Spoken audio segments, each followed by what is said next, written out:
আসসালামু আলাইকুম। শুরু করছি সাহায্য। লিখেছেন সাইফুল ইসলাম অমি। সময়টা 2009 সাল। এইচএসসি পরীক্ষার রেজাল্ট বের হয়েছে। আদা জল খেয়ে ইউনিভার্সিটির ভর্তি পরীক্ষার প্রস্তুতি নিচ্ছিলাম। সময় তখন রাত 1:30। অংশীদারি ব্যবসার গুরুত্বপূর্ণ পয়েন্ট মার্ক করছি। এমন সময় কারো চিৎকার পড়ায় মনোযোগ নষ্ট হয়ে গেল। জানালা খুলে বাহিরে উকি দিলাম। একজন মধ্যবয়স্ক লোক চিৎকার করে কাঁদছে। শুধু আমি নই, আজিমপুর কলোনির এলাকার আরও অনেক বাসিন্দা ঘুম ভেঙেছে সেই চিৎকারে। সব মিলিয়ে নিচে নেমে জিজ্ঞেস করলাম, এমন কান্নার কারণ কি? লোকটা ফোঁপাতে ফোঁপাতে যা বলল তার সারমর্ম হলো এই: গত 6 দিন আগে সে তার ছোট মেয়েটিকে মাথা ব্যথার কারণে ঢাকা মেডিকেল কলেজ ভর্তি করিয়েছে। ডাক্তাররা পরীক্ষা নিরীক্ষা করে জানিয়েছে তার মেয়ের মাথায় ছোট একটা টিউমার হয়েছে। অপারেশন করে ফেলে দিতে হবে কালকের মধ্যেই, না হয় তার মেয়েকে বাঁচানো যাবে না। কিন্তু সমস্যা হলো অপারেশন করাতে লাগবে 1 লক্ষ টাকা। সে তার গ্রামের জমি বিক্রি করে অনেকের কাছে ধার কর্জ করে 80,000 টাকা জোগাড় করেছে। এখন আরও 20,000 টাকা দরকার, এবং তা কালকেই লাগবে সকালের মধ্যে। সে তার ছোট মেয়ে রিমা এই নাম বলেছিল। ছবি দেখালো। ভীষণ মায়াময় মেয়েটির মুখ, বয়স আনুমানিক 12-13। কলোনিতে বাসিন্দারা সাধ্যমতো টাকা দিল। আমি নিজেও পকেট মানিব্যাগ হতে সঞ্চয় করা 500 টাকা লোকটির হাতে তুলে দিলাম। অবশেষে সবার প্রচেষ্টায় 20,000 টাকা জোগাড় হলো। আমার টাকাটা তুলে দিলাম লোকটির হাতে। লোকটি সবার হাত পা ধরে সে কি কান্না! বলল, আপনারা আমার ছোট মেয়েটার প্রতি যে দয়া দেখালেন, আল্লাহ আপনাদের প্রতি সে দয়া করবেন। লোকটা রিকশায় তুলে দিয়ে যখন বাড়ি ফিরলাম তখন ভোর হয়ে গেছে। এক অনিবর্জনীয় আনন্দ নিয়ে ফজরের নামাজ পড়লাম। কি পাঠক, কি বুঝলেন? ঘটনা এখানেই শেষ? না, ঘটনা এখানে শুরু। ঘটনাটির বাকিটুকু লিখতে গিয়ে ঘৃণায় শরীর রিরি করছে। মানুষ প্রসূতির কতটা নিম্ন সীমায় নামতে পারে তা ভাবতে গিয়ে শরীরের প্রতিটি লোম দাঁড়িয়ে যাচ্ছে। তবুও লিখছি। এই ঘটনা 1 বছর পেরিয়ে গেছে। আমি ঢাকা বিশ্ববিদ্যালয়ের ছাত্র। রাত জেগে অ্যাসাইনমেন্ট করছি। সময় তখন রাত 12:30। আবারও নিচে কান্নার আওয়াজ। আমার মনে হলো কান্নাটা পরিচিত। জানালা খুলে উকি দিলাম। ঠিক তাই, ওই 1 বছর আগের পুরনো লোকটি এসেছে তার মেয়ের চিকিৎসার জন্য সাহায্য চাইতে।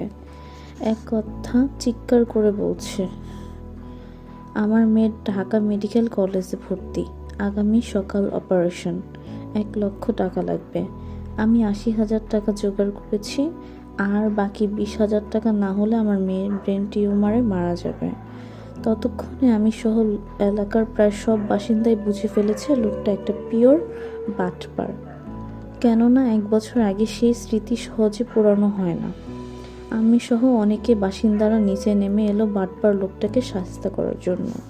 প্রথম দিকে জিজ্ঞেস করতে লোকটা সবকিছু অস্বীকার করে বলল আগে কখনো সাহায্য চাইতে আসেনি।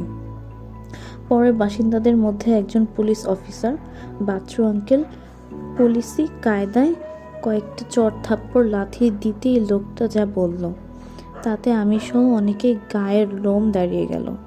মানুষ নামের কলঙ্কটা যা বলল তার সারসংক্ষেপ হলো, সে গ্রামে থাকতো। গ্রামে নিজে ভালোই জমি জমা ছিল। চাষাবাদ করে যা পেত তা সে, তার বউ এবং তার একমাত্র মেয়ে, এই 3 জনের ছোট সংসার খুব ভালোই চলছিল। মেয়েটা পড়তো ক্লাস 7-এ। মেধাবী ছিল মেয়েটা। 5-এ ট্যালেন্ট পুলে বৃত্তিও পেয়েছিল। তখন শীতের সময়। একদিন লোকটার বন্ধু তাকে তাসের বাজি খেলা ও ফেন্সিডিলের সঙ্গে পরিচিত করায়। সে গাইগুই করে তার বন্ধু তাকে বলে, বাজি খেলা ও ফেন্সিডিল খাওয়ার জোয়ান মরদেহের কাজ। এছাড়াও ফেন্সিডিল খেলে নাকি শীতের রাতে আরামে ঘুমানো যায় এবং সকালে বাড়তি এনার্জি পাওয়া যায়।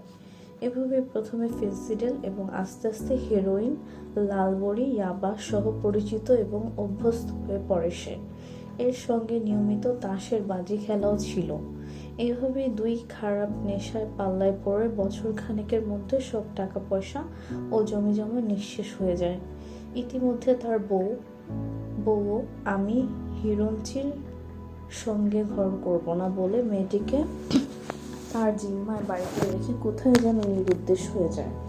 অবশেষে অবস্থা এমন পর্যায়ে এসে দাঁড়ায়, ঘরে খাবার কিছুই নেই, মেয়েটার স্কুলের বেতন বাকি, নেশা ও বাজি টাকার জোগানো তা দূরের কথা, ঘরে মেয়ের খিদের জ্বালায় কান্নাকাটি করছে।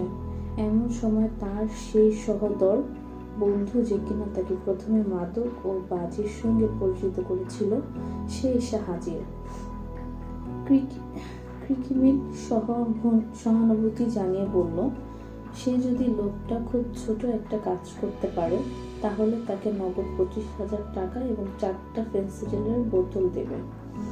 কাজটা খুব কঠিন কিছু নয়।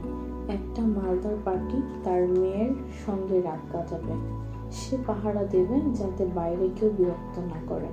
ঘন্টা 2 পরই টাকা ও ফেন্সিডিলের বোতল পেয়ে যাবে। প্রথম লোকটি রাজি না হলেও নেশার টানে ও টাকার লোভে হার মানে তার বিবেক। ওই বর্বর অমানবিক কাজে রাজি হয় সে। কিছুক্ষণ পরেই পার্টি এসে হাজির। পার্টি আর কেউ নয়, তার মেয়েকে স্কুলে যাবার সময় অনবরত উত্তপ্ত করে রুহির মাতাব্বরের বরকাটি ছেলে রমজান। সে রমজানকে ঘরে ঢুকিয়ে দিয়ে বাইরে বসে থাকে রমজানের দেয়া ফেন্সিডিলের বোতল নিয়ে।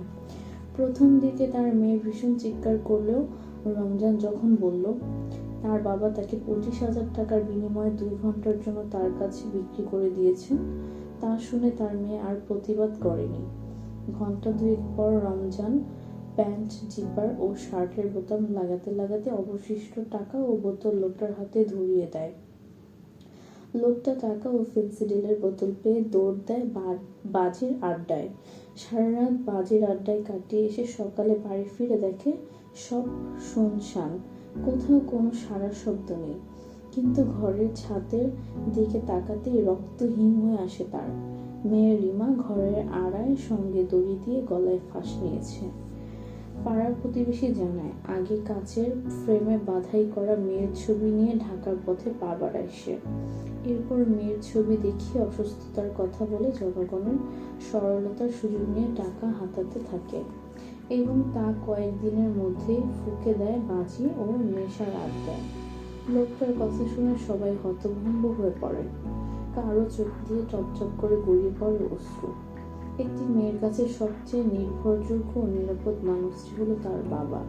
সে বাবা যখন টাকার বিনিময়ে এক পশুর লালসার চারিত্র্যের জন্য মেয়েকে বিক্রি করে দেয়, তখন আর কি বা বলা থাকে। লোকটার কথা শুনে সবাই যখন গণধোলাই দেবার জন্য উদ্যত হলো, তখন বাচ্চু আঙ্কেল অনেক কষ্টে তাদের থামান। বাচ্চু আঙ্কেল সবাইকে বলেন, একে মারধর করলে মরে যেতে পারে, কারণ নেশা নিতে নিতে শরীর পায় ভঙ্গুর। এই অবস্থায় গণধোলাই দিলে এবং লোকটি মারা গেলে সবাই পড়বে পুলিশের ঝামেলায়।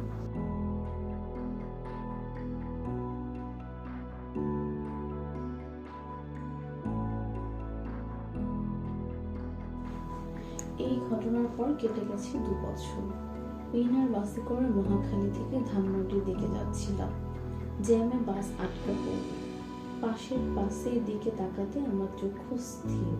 সেই লোকটা জেল থেকে ছাড়া পেয়ে মেয়ের ছবি দেখিয়ে সাহায্য চাইছে।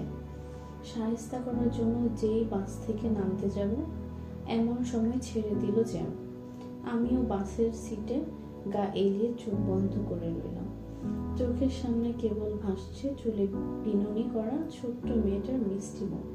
কি মায়াময়, কি অকালেই না প্রিয়জনের নামে পিশাচের চরম নিষ্ঠুরতার শিকার হয়ে পৃথিবী থেকে বিদায় নিয়েছে সে।